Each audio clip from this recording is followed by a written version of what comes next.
বিসমিল্লাহির রহমানির রহিম। প্রিয় শিক্ষার্থী বন্ধুরা, অনলাইন ক্লাসে সবাইকে স্বাগতম এবং আমার পক্ষ হতে সবাইকে সালাম। আসসালামু আলাইকুম।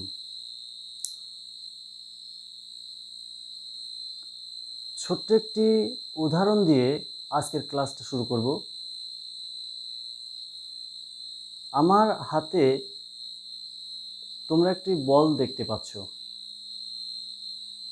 দেখা যাচ্ছে এই বলটির ডানে বামে উপরে নিচে সব দিকেই শূন্যতা, অর্থাৎ ফাঁকা জায়গা। আমি এই বলটি যদি ছেড়ে দিই, দেখা গেল বলটি নিচে পড়ে গেল, অর্থাৎ ডানে বামে উপরে নিচে সব দিকে ফাঁকা জায়গা থাকা সত্ত্বেও বলটি নিচের দিকে পড়ে গেল। এর কারণ কি? এর কারণ হচ্ছে পৃথিবীর বস্তুর উপরে পৃথিবী দ্বারা একটি আকর্ষণ বল অনুভূত হচ্ছে, আর এই আকর্ষণ বলের নামই হচ্ছে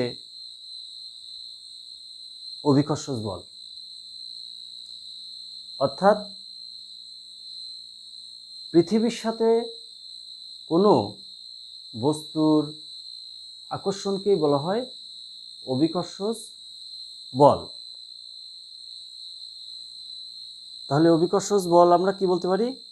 পৃথিবীর সাথে কোনো বস্তুর আকর্ষণকে বলা হয় অভিকর্ষজ বল।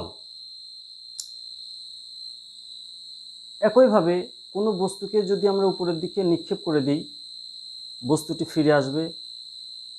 একইভাবে গাছ থেকে ফল পড়ে যাওয়া ইত্যাদি অভিকর্ষ বলের উদাহরণ। এখন এই বল শুধু পৃথিবী ও যে কোনো বস্তুর বেলায় নয়, এই বল মহাবিশ্বের প্রতিটি গ্রহ, নক্ষত্র, জ্যোতিষ্ক, নীহারিকা, উল্কা এবং অন্যান্য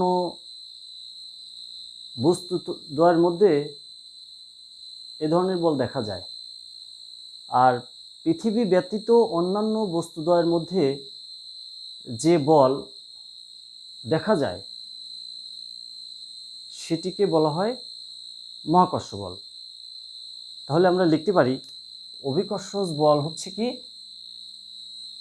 পৃথিবীর সাথে কোনো বস্তুর মধ্যে আকর্ষণকে বলা হয় অভিকর্ষজ বল। পৃথিবীর সঙ্গে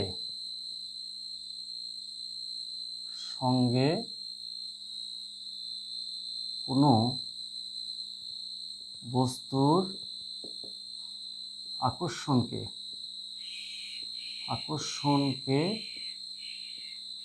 বলা হয় অভিকর্ষজ বল। আর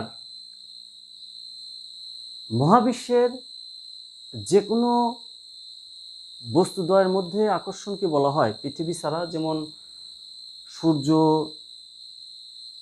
চন্দ্রের মধ্যে আকর্ষণ, অন্যান্য গ্রহের মধ্যে যে আকর্ষণ, এ ধরনের আকর্ষণকে বলা হয় মহাকর্ষ বল। তাহলে আমরা লিখতে পারি মহাবিশ্বের যে কোনো দুটি বস্তুর মধ্যে আকর্ষণকে বলা হয় মহাকর্ষ।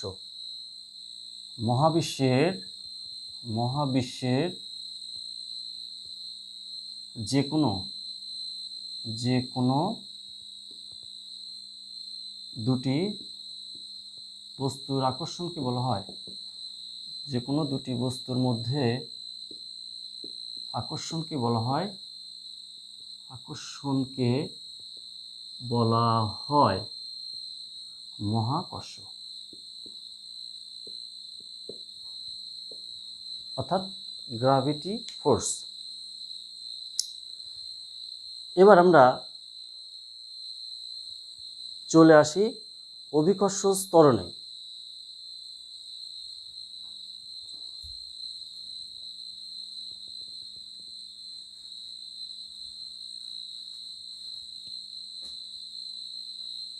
অভিকর্ষজ ত্বরণ, অভিকর্ষজ ত্বরণ।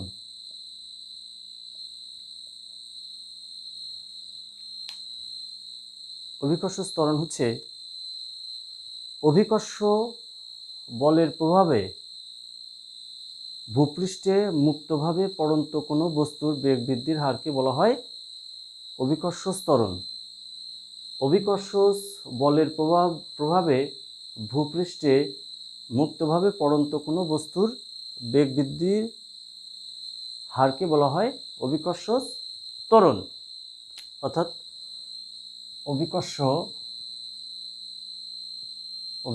বলের প্রভাবে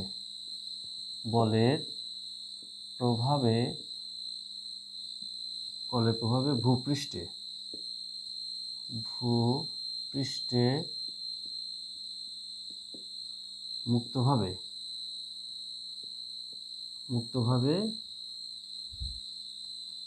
পড়ন্ত কোনো বস্তুর বেগ বৃদ্ধির হারকে বলা হয় অভিকর্ষজ ত্বরণ। অভিকর্ষজ ত্বরণ।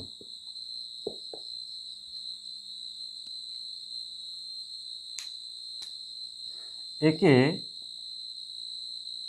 জি দ্বারা প্রকাশ করা হয়।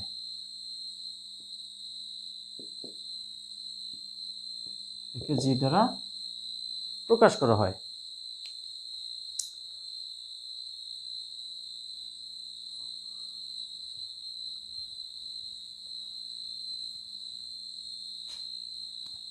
ধরা যাক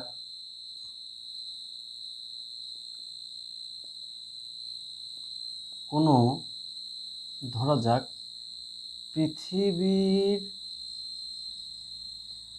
ভর ক্যাপিটাল এম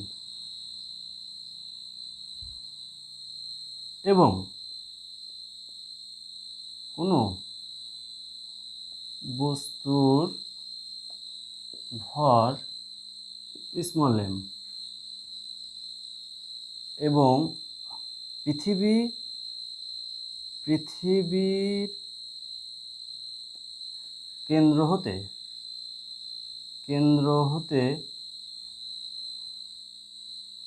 ওই বস্তুর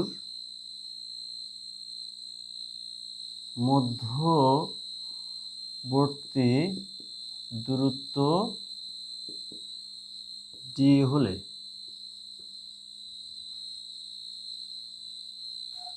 মহাকর্ষ সূত্রানুসারে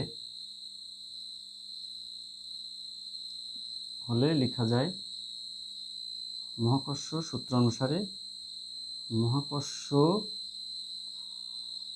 বল F সমান জি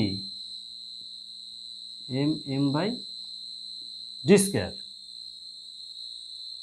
ধরা যাক পৃথিবীর ভর m এবং কোনো বস্তুর ভর m।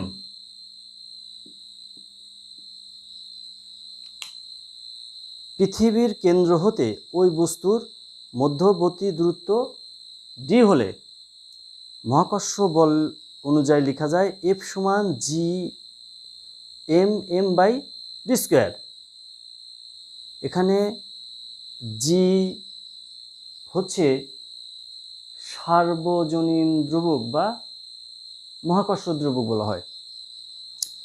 আবার আমরা লিখতে পারি, নাম দিলাম, এটার নাম 1 নং সমীকরণ। আবার আমরা লিখতে পারি, আমরা জানি F সমান mg, অর্থাৎ বল সমান, অর্থাৎ অভিকর্ষজ বল সমান অভিকর্ষজ বল সমান ভর গুণন অভিকর্ষজ ত্বরণ, অভিকর্ষজ ত্বরণ। এখানে m হচ্ছে বস্তুর ভর, g হচ্ছে অভিকর্ষজ ত্বরণ, f হচ্ছে অভিকর্ষজ বল। এটাকে যদি আমরা 2 নং দ্বারা চিহ্নিত করি তাহলে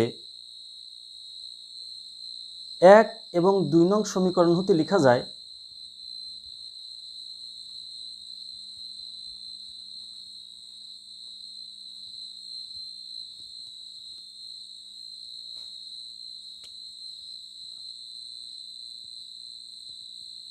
mg সমান g m/d স্কয়ার, বা g সমান g m/d স্কয়ার m সমান লেখা যায় gm/d স্কয়ার। অর্থাৎ অভিকর্ষজ ত্বরণ g সমান লেখা যায় gm/d স্কয়ার। এখানে g হচ্ছে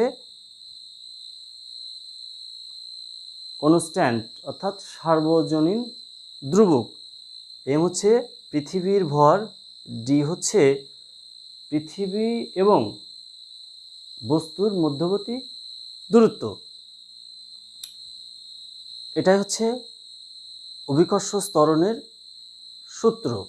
অর্থাৎ আমরা দেখতে পাচ্ছি যে ভর দুটি উঠে যাচ্ছে, অর্থাৎ অভিকর্ষজ ত্বরণ ভরের উপর নির্ভর করে না। তো সবাই নিশ্চয় বুঝতে পেরেছ শিক্ষার্থী বন্ধুরা। তো ক্লাসটি ভালো লাগলে একটি লাইক দিও। তো সবাইকে ধন্যবাদ, আর সবাই স্বাস্থ্যবিধি মেনে চলবে। এই বলে আমি আমার ক্লাস এখনই শেষ করছি। এ পর্যন্ত সবাইকে বিদায়।